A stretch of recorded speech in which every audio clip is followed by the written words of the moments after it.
So continuing on with our tetrahedral domain that has 4 electron domains around the central atom. One of the shapes in the tetrahedral domain is the trigonal pyramidal shape.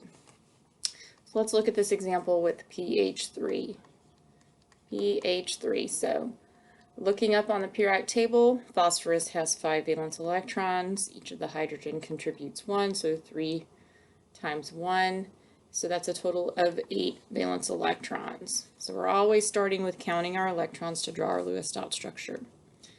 Now, knowing one of the rules here where hydrogen cannot be in the center, that means that phosphorus has to be the central atom here. And then what we do is we attach the ligands. In this case, that happens to be the hydrogen. So we're going to go ahead and attach those like so.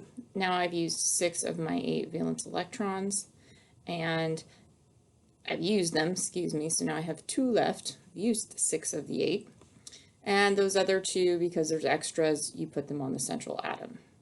So basically here we have the 3 bonded atoms and the 1 lone pair going on, and that's what's going to form our trigonal pyramidal shape.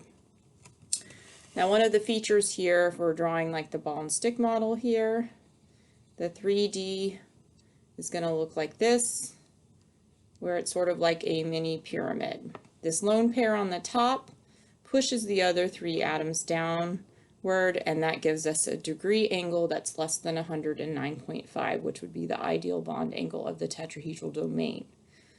This one is actually about 107 degrees between your hydrogen atoms down below, so it's slightly smaller than the ideal bond angle for this domain. And you do have to know individually on these particular shapes when you add in those lone pairs that it does decrease the bond angle, and overall going to give you this different shape due to that, when these different bond angles due to this lone pair on the top. Now looking here in terms of the polarity, because of the lone pair on the top, it definitely throws off the symmetry. So we would also look here at any dipole moments, and phosphorus would be the one with the higher electronegativity, so the dipole moments would go towards the phosphorus like so. And due to the fact that it's a pyramidal shape with the lone pair on the top, this is definitely going to be a polar molecule. Now we got to look at the hybridization. So we have 1, 2, 3 single bonds. So those are going to be sigma bonds automatically. And if you recall, when we talked about the hybrid orbitals of the tetrahedral domain, there are 4 domains around the central atom. That means 4 orbitals have to merge. So that's S, P, and P. So remember the S and the P orbitals are the valence orbitals anyways. And depending on how many domains around the central atom, that's going to determine how many of the orbitals are going to form the hybrid. So there's 3 sp3 sigma bonds around the central atom. And that's what we would see here for this nice pyramidal shape. The bent example SBR2. Starting out here, sulfur is going to have 6 valence electrons. Each bromine brings in 7, so 7 times 2, so this is a total of 20 valence electrons.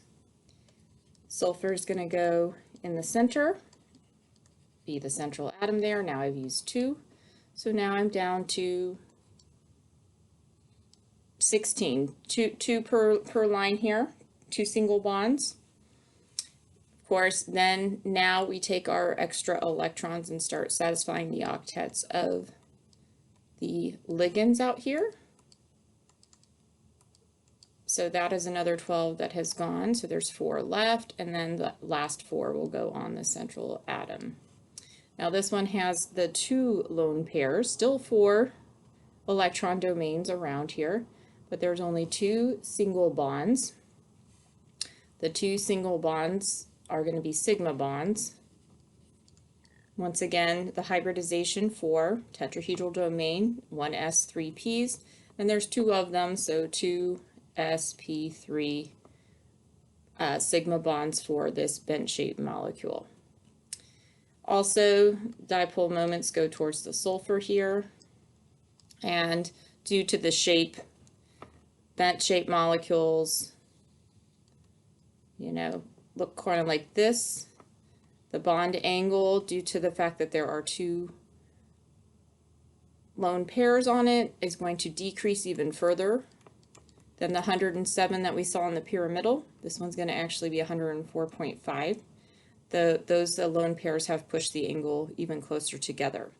Remember, the ideal bond angle for the tetrahedral domain is 109.5, but when you add in those lone pairs, they take up a little bit more electron density, and they push those bromines closer together. So that would be kind of what we're looking at there. And then, of course, because the dipole moments point towards the sulfur, this would also be polar. Pretty much what you're going to find, there's a very rare situation where you have lone pairs, but that results in a non-polar molecule. But for the most part, the bent and the pyramidals, they're always going to end up being polar because of the lone pairs throwing off the symmetry. And there you're going to have a directional dipole moment creating the polar molecule. The bipyramidal domain. Now we're talking about five electron domains around the central atom. And that creates this nice looking molecule here. But there are two positions on here. You have the axial, and then you have the equatorial. The equatorial, of course, is the center. The axial, the axial position is actually the central line here, and then kind of like the triangle that goes across here would be considered the equatorial around the center. So it kind of has like a line with a flat triangle in it. And you're going to see two ideal bond angles. These ones, the triangle part around here, are the 120s, and then of course from here to here would be, these are the 90s.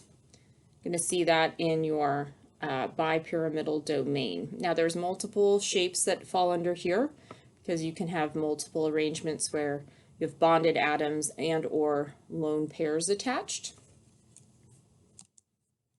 Like for instance, this one right here where you have a lone pair on this side of the sulfur, that changes a little bit of the dynamic and the angles. That used to be, this one used to be 120 right here, but as you can see, that lone pair takes up more space, so it decreases the angle to 116.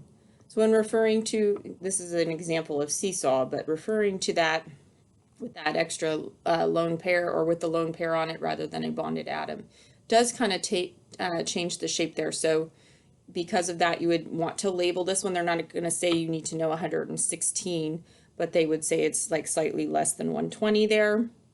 This one would be, slightly more than 180. And you do have this straight line here across. Normally, you would declare that to be right around 180, but this is slightly more due to the fact that there is that lone pair on the side taking up more space and pushing the other atoms closer together. And you can see why it's talking about this lower energy conformations resulting from having non-bonding electron pairs. So the reason why it's going to end up doing this and resulting in these angles, because it pushes that lower energy stable state. Now the hybridization, you don't really have to know here due to the fact there's the extra, these are the expanded octets. It's going to take more than the more than the normal 4 orbitals.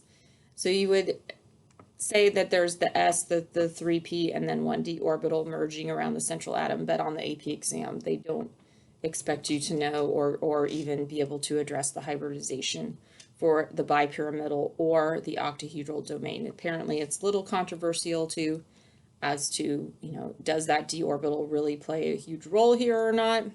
So for our purposes, you will not be tested on that information. So there are 4 distinct molecular geometries. You just saw the seesaw There's the T-shaped and the linear along with the regular bipyramidal where you have all bonded atoms. So the 5 domains, all bonded atoms, 1 lone pair, 2 lone pairs, 3 lone pairs. And these are examples, of course, of molecules that follow these shapes and patterns. So the first one, the bipyramidal one, PCl5, which would be phosphorus pentachloride. Still add up your electrons like so, okay? And we would do 7 times 5 here because there's 5 of them. And so that's 35 plus 5. So this is a total of 40 valence electrons. Phosphorus would go in the middle. This is how I always draw the bipyramidals. I put the 4 around it first, and then I draw one of them at an angle like so. Then that's 5 single bonds, so that's 10 electrons. So now we're down to 30. Going here, gonna change colors, do the dots in a different color. We would populate and add our lone pairs around our chlorines. And since there's 5 of them and you're adding 6 electrons to each one, that means we're going to use up the rest of the 30 that are available for this molecule. So we're all done there, used up that last 30.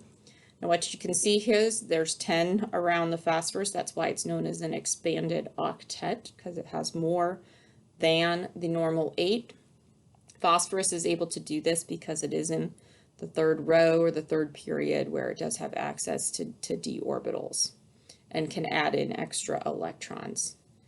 Now looking at, you saw the ball and stick model on the front here where we have the one up, the one down, the axial, and then you would kind of draw this more like a triangle, and I guess you could do like the wedges and the lines to make it look more 3D, although I'm totally botching that.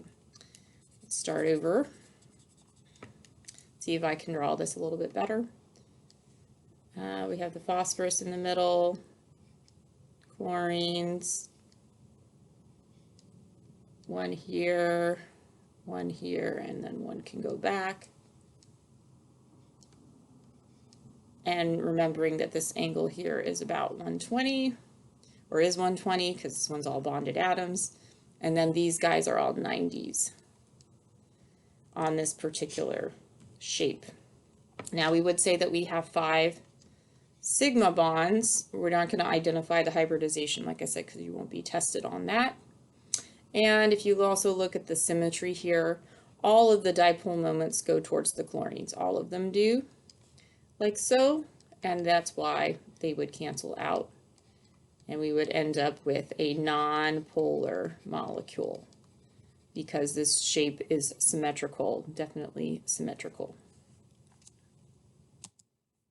The seesaw example, this is the one where you have 4 bonded atoms and 1 lone pair. So sulfur tetrafluoride, 6, we have 7 times 4, that's 28, so this is a total of 34 electrons.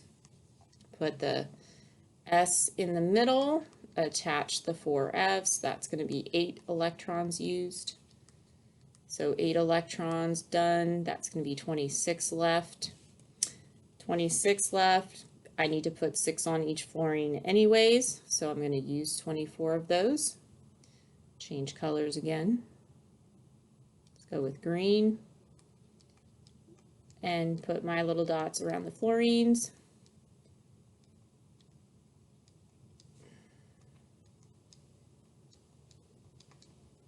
So I've used 24 of those 26. 24 of the 26.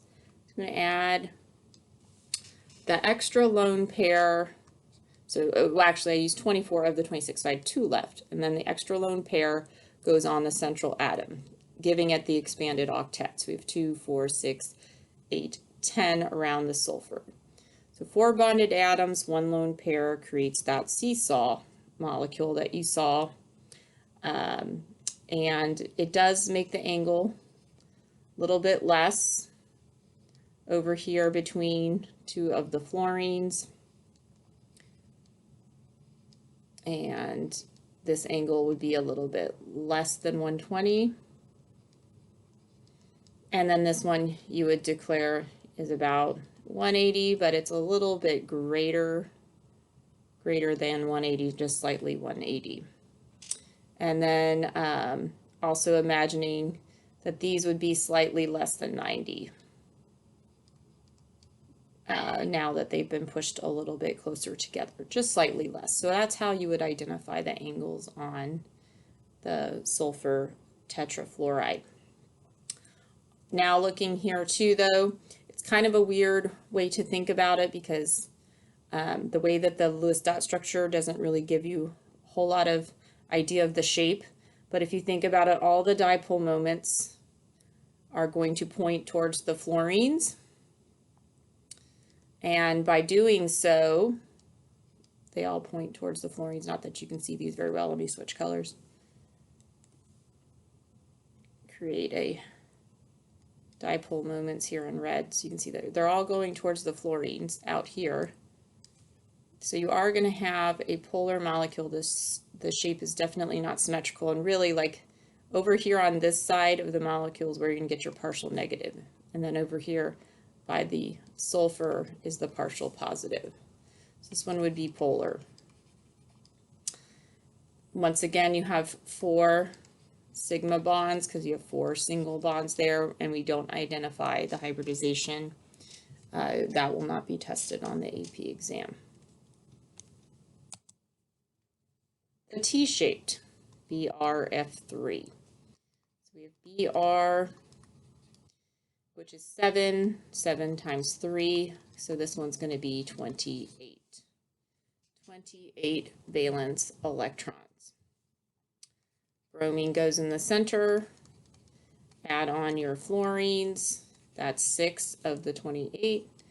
Now we're down to 22. Start putting the lone pairs around the fluorines, and that's going to use up 18 of the 22. So now we're down to 4 extra electrons.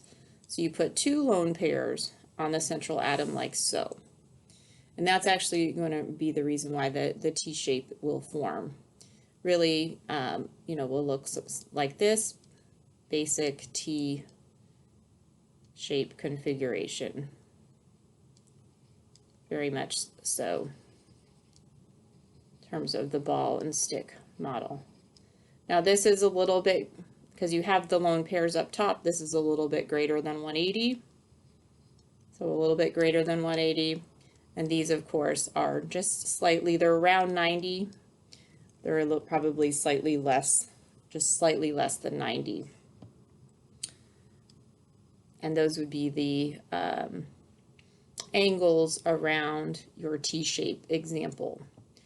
And looking at dipole moments, this one's easier to see because they all go out towards the fluorines. And yes, you have your slight positive up here, the slight negative, or I put the positive and the negative in the wrong spot, negative. And this one would be the slight negative down here. So this one also, because of the dipole moments not canceling, and this it's very asymmetrical, this one would also be polar. And there are 3 sigma bonds because they are all single bonds, and that would be what we would want to draw here for our T-shaped example. The linear example, this is the interesting one because they have a linear that falls under the bipyramidal domain. Still 5 electron domains around the central atom. And it's really, you know, a little unusual to see the noble gases as a central atom, although xenon being larger and can do the expanded octet will form a few molecules. So xenon has 8. We have 7 times 2, which is 14. So this one also has 22 valence electrons. We're going to put the xenon in the center, add the F ligands here, like so. So therefore, I have used 4. So now I'm down to 18. Looking here to identify and put on the lone pairs around my central atom, or I'm sorry, around my fluorines first, because that's going to take 12. 6 for each fluorine, like so. So now I have 6 left, which makes sense because this is going to have 3 lone pairs now around the central atom. And this is interesting because if you look at the symmetry now, they have dipole moments going towards the fluorines like so, but this is a very symmetrical. It's symmetrical by shape. The dipole moments do cancel out. So this is actually non-polar. This is one of the only examples that I can think of where a central atom actually has lone pairs and is rendered nonpolar because the dipole moments cancel out. Angle, of course, is 180 like a regular linear molecule, okay, like so. Nice linear molecule, two sigma bonds here for our lovely xenon difluoride example. So it is kind of an exception in terms of what we normally think of when we think of lone pairs on the central atom causing polarity and causing an asymmetrical shape because of the dipole moments here. They cancel, and this would be one of those examples that has lone pairs. Very few of them, like I said, will have lone pairs on the central atom and end up being non-polar. Really look at the shape and the dipole moments for that kind of distinction here. The octahedral domain. So here we're going to be looking at the octahedral domain. 6 electron domains. So there's 3 possible shapes. Octahedral, square pyramidal, and square planar. The bond angles, the ideal bond angles, of course, 90 degrees. Most, like these ones are definitely 90 degrees on the octahedral and on the square planar, but the square pyramidal slightly less than 90. All right, so the hybridization would be 6 orbitals that would hybridize. And so 1s, 3 p's, and 2 d's. Once again, in this particular domain, you do not have to identify hybridization around the central atom. So really, the only ones you have to identify hybridization for go through the tetrahedral domain. The tetrahedral example here of SF6, so sulfur hexafluoride. So we're going to count them up, 6. 7 times 6, that's 42. So this is going to have 48 electrons, quite a lot of electrons. Sulfur goes in the center. Going to add all my F's. I like to do 1 on each side first, and then I draw the other 2 in as diagonals, like so. So that's 12. Now I have 36 left. I put the dots on, and it's 6 F's. So 6 F's that need 6 valence electrons is going to end up using up all of those 36 electrons, like so.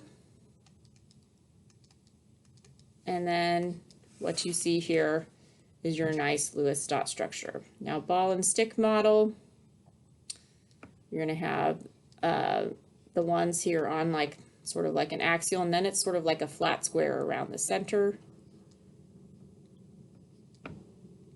And I'm not doing a very good job, but you will be able to see semi.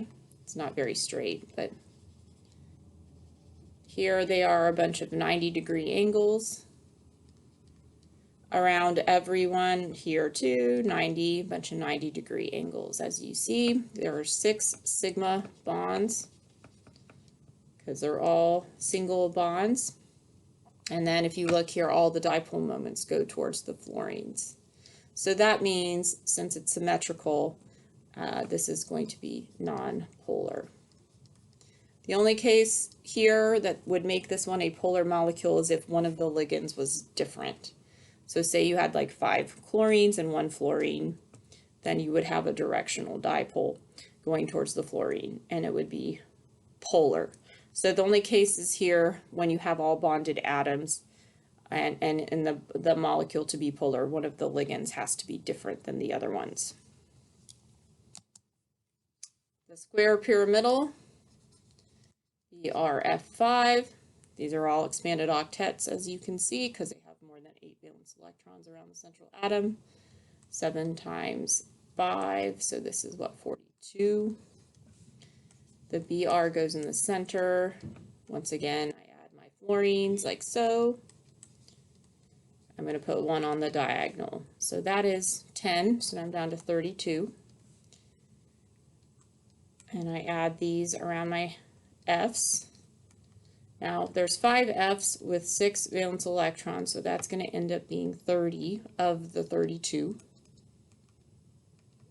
Like so. And so now we have 2 left, and that means the other 2 have to go on the central atom like so. And so when you're drawing this, it's sort of, here's the bromine, sort of like a flat square on the bottom. And then you have the one that shoots up to form the pyramid.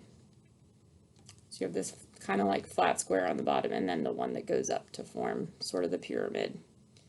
I know it doesn't look all that well, but these are all around 90, slightly less probably than 90.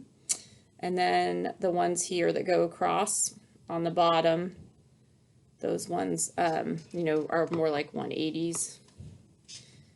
And we have 5 sigma bonds, 5 single bonds here to identify. And the dipole moments go towards the fluorines, and you definitely are, because of this lone pair, throwing off the shape symmetry. So they would go all out towards all of the fluorines, and then you would end up with this polar molecule. The square planar example, xenon tetrafluoride. It's again one of these interesting ones with a noble gas central atom, and rarely xenon can do it because it's pretty large, but the other ones, neon doesn't bond with anything, helium doesn't bond with anything. Argon, I don't think they've really gotten one with that one as well. Krypton they can force with lots of energy to bond with atoms, but it requires a lot of energy. So 7 times 4 is 28, plus 8, so that's 36 valence electrons. So the xenon goes in the center. Add the bonded atoms here. That would be down to 8, so that's now 28 left. And then we put 6 on each fluorine, so 4 times 6 is 24, like so. So now down to 4 left. And then we put 2 lone pairs on our central atom like so. And the way that it ends up looking like a flat square. There's a lone pair on the top and a lone pair on the bottom. And that, of course, doesn't look particularly wonderful, but these are all 90-degree angles. And in this case also, because there's a lone pair on the top up here and a lone pair on the bottom, another one of those weird examples where, because the lone pairs end up being spatially arranged exactly opposite of each other, this one, the dipole moments do end up canceling out. They go out in each direction, like so, and the shape would be symmetrical. So this would be non-polar. And then you have the 4 sigma bonds around the central atom.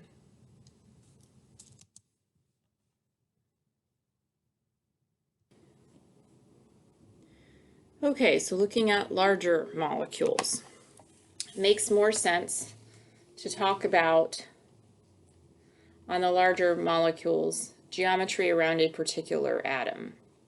So like here, identifying 1, 2, 3, double bond there means there's no lone pairs on it, so this would be a T-planar shape around that particular carbon. If you wanted to look at this carbon, 1, 2, 3, 4, you would label that one a tetrahedral shape.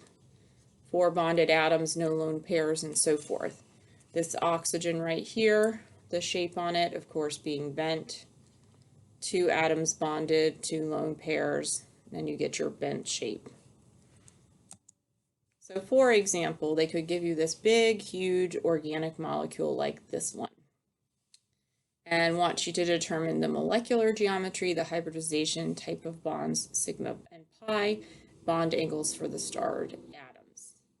So if I'm looking again, once again, what I was just saying on the previous slide, like this carbon right here has 1, 2, 3, 4 bonded atoms and no lone pairs. So identify its shape as tetrahedral following that example. So then, since it's tetrahedral shape and there's 4, I would know that there's 4 sp3 sigma bonds because they are going to be sp3 hybrids, and yes, you would have to determine the hybridization here. Bond angles, ideal bond angles 109.5 around the tetrahedral shape. And that would be it for the one that this carbon right here with the blue star. The purple star here with the oxygen, as you can see, 2 bonded atoms, 2 lone pairs. That means this is going to be bent shape. And the angle on the bent shape, one of those things that you just have to memorize. It's less than the ideal bond angle of the tetrahedral domain, but it's 104.5 degrees. And those 2 lone pairs push it downward, of course. Since it is in the tetrahedral domain, though, they have 2 sp3 sigma bonds. 4 still, so sp3 is the hybridization there. And that would be what we would want to identify here for this particular one. Think the green star, 1, 2, 3 bonded atoms, no lone pairs. That means this is going to be a planar. Trigonal planar one around the carbon. And of course, that means that these angles are going to be around 120 approximately. I mean, we know that double bond one creates a little bit more electron density there and changes it just a tad. And we look here, 1, 2, 3 sp2s that are sigma bonds. However, because there's a double bond here around this carbon, there's also 1 pi bond, because that double bond has one of the sp2 sigmas and it also has the pi bond as well. Last but not least, the red starred nitrogen over here, 1, 2, 3, and then a lone pair. So this one's going to be the pyramidal version. And so looking here too, the pyramidal angles are 107, still less than that ideal bond angle of 109.5. And it's in the tetrahedral domain, so you have 1, 2, 3 sp3 sigma bonds for that particular, looking at that particular molecule and those identified atoms. And you can always go back and check the answers here. Now this particular one, we're going to go into bond energy, length, and order again by identifying it on the big macro molecule here, this large organic molecule. Rank the bonds in terms of decreasing bond lengths. And remember, when we're looking at bond lengths, we have to take into account where it is on the periodic table and see which atoms are larger and which atoms are smaller. Okay, so we still have carbons here, and then an oxygen and a carbon to nitrogen bond. So let's identify our bonds here. This one is a carbon to oxygen. This one's a carbon to nitrogen single, carbon double bonded to an oxygen, and then carbon double bonded to another carbon. Now, if we're looking on the periodic table, it goes carbon, nitrogen, oxygen, fluorine this way, right? And if we remember our trends in size, carbon's going to be the largest of them, whereas fluorine is going to be the smallest, because it gets smaller as you go left to right across the period. Remember, the proton number increases, pulling them in a little closer, more attractive forces, and so forth.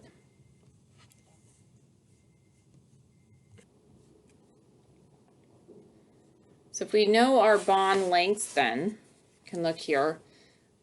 We have a large and a smaller here, 2 larges, large and a smaller, and then both of these would be more on the larger side, the carbon and the nitrogen.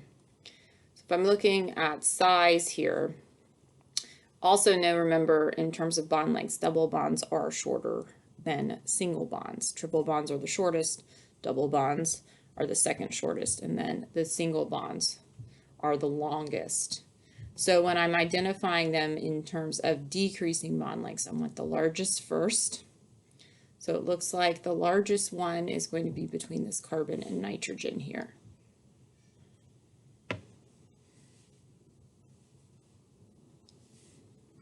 So the carbon and nitrogen being the largest one. Then the next one will be the other single bond.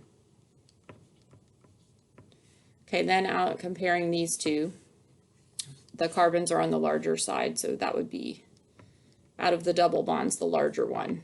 And then last but not least, the carbon bonded to the, double bonded to the oxygen would be the shortest out of these. Now, we know with bond length, as length increases, that means energy, bond energy decreases. It's inversely related. So that means the longest one over here is going to have the smallest energy. So this one would be the least. And then, of course, the double bond has the higher energy, the shorter double bond. So this would be the greatest over here. They could ask questions and have you identify the bond lengths and bond energy. And remember bond order, you know, these are a bond order of 1 because they're singles. This is a bond order of 2 because they're doubles. Triple bonds would be a bond order of 3 and be shorter and higher energy and so forth. This is how you would rank them using a molecule like this. And as you saw the answers briefly before, this is the answers as well. Now, rotation in bonds. One of the neat things about the sigma bonds, because they have just the one lone pair that they're sharing in there, or not lone pair, but the one pair of electrons in there that they're sharing, they have the ability to rotate on the axis there, as you can see with the hand diagram. Those ones can flip around. However, in doubles and triples, where you have that additional pi bond, where the p orbitals are overlapping, that does not allow for rotation. So it will not, the ones with pi bonds, the double and triple bonds, do not have rotational ability around their atoms, around their central atoms. This brings us to formal charges. Now this is a new concept for everybody, formal charges. For each atom, count the electrons in the lone pairs. Half the electrons it shares with other atoms, that's right here. Electrons assigned to atom, the unshared electrons plus 1/2 the bonded. And subtract them from the number of valence electrons for that particular atom. This is what we call the formal charge. So for example, here we have oxygen that has 6. Carbon has 4 valence electrons, oxygen has 6. Now if we count, this is 1, 2, 3, 4. Those ones all count but individually, and then there's 2 bonds here, so normally we'd say this is 2 electrons, but the ones that get assigned to this oxygen are 1/2 of that. So 1, 2. So there's a total of 6 that we would count as electrons assigned to the atom. The carbon here, 1, 2, 3, 4, you get half of each bond, so that would be 4 electrons. So that one, when we subtract, gives us 0. Same thing for this oxygen, 1, 2, 3, 4, 5, 6. Those are the electrons assigned to the atom, so that would be a 0. Now, if we had drawn it the other way, and this is why we don't draw it this way, where you have a single bond to one oxygen and a triple bond to another oxygen over here, you can see what happens to the charges here. 1, 2, 3, 4, 5, 6, 7. So 6 minus 7 gives you a -1 charge on this oxygen. Still 4 and 4 for the carbon, which is 0. But this oxygen over here, 1, 2, 3, 4, 5. So 6 minus 5 is a +1. Now these charges here don't equal 0. And one of the key things for drawing Lewis dot structures is you want the formal charge to be 0. You want it to be as close to 0 as possible. Now you can't always make them all have 0, depending on the different ways that you draw the Lewis dot structure, but we want them to be as close to 0 as possible. So all of them for this drawing of carbon dioxide are 0, so this is why we would represent it using the 2 double bonds. So the best Lewis dot structure, or the one that we would consider to be the most appropriate Lewis dot structure, is one where most of the atoms' formal charges are close to zero. Or, if you can't get them all closest to zero, you want to put it where the negative charge is on the most electronegative atom. So this is the good one. Like I said, everything's zero here, so this would be the appropriate one for carbon dioxide, whereas this one over here would not. But like I said, you're not going to always get the formal charges where every single atom is zero. Sometimes you'll have a -1 in there, and then you would choose the Lewis dot structure that goes with the one where it assigns the -1 to the most electronegative atom. So if we wanted to look at the cyanate compound, cyanate here, there are many different ways to draw it. So we're going to draw a few of them. And 6, right? So that would be, we have the +1 due to the negative on there. So this is going to be 16 electrons. I'm going to put carbon in the center, add my oxygen, add my nitrogen. So that's now going to be 12, 1, 2, 3, 4, 5, 6, 1, 2, 3, 4, 5, 6. Okay, so I've used all my electrons. And as you can see, we're going to have to double or triple bond some of these. So let's take a look at what we could do. Now I could take this one off, make this a double bond here for the carbon, take this one off, and make this a double bond, and then of course draw in my brackets. This is a possible Lewis dot structure. I'm not saying it's the most correct, but this is a possible one. Now instead of doing 2 doubles, I could have left this side a triple and made this a single, like so. I could have done it that way. That's another possible structure. And the other possible structure that I can think of is where I made this side a single, this side a triple, like so. And those would be the many different arrangements that we could have possible structures for the cyanate ion. Now, one of them I'm going to choose as being the correct or the best one based off of formal charges. So let's go ahead and calculate those. So looking here at our 3 examples. First thing to do is, of course, put up your valence electrons. So 5, 4, and 6. So I'm going to put out my valence electrons on all of these. And if I count my dots around this nitrogen, 1, 2, 3, 4, 5, 6, 7. So 7 electrons assigned to that atom. 1, 2, 3, 4. 1, 2, 3, 4, 5. If I do the subtraction here, this is going to be a -2, a 0, and a +1. Here, 1, 2, 3, 4, 5, 6. -6, 1, 2, 3, 4, and 1, 2, 3, 4, 5, 6. So 0, 0, and a -1. Looking a little bit better there, because now we have 2 of them with formal charges of 0 instead of only 1 over here. 1, 2, 3, 4, 5. Oh, that's nice. That's a 0. 1, 2, 3, 4. And 1, 2, 3, 4, 5, 6, 7.